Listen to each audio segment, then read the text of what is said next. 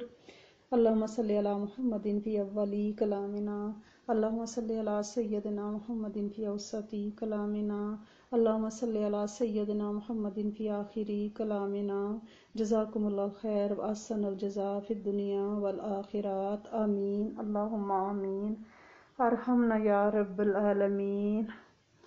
السلام علیکم ورحمۃ اللہ وبرکاتہ ومغفراتہ، فی امان اللہ، فی جوار اللہ، یا اللہ یا حافظ یا حفیظ یا رقیب یا وکیل یا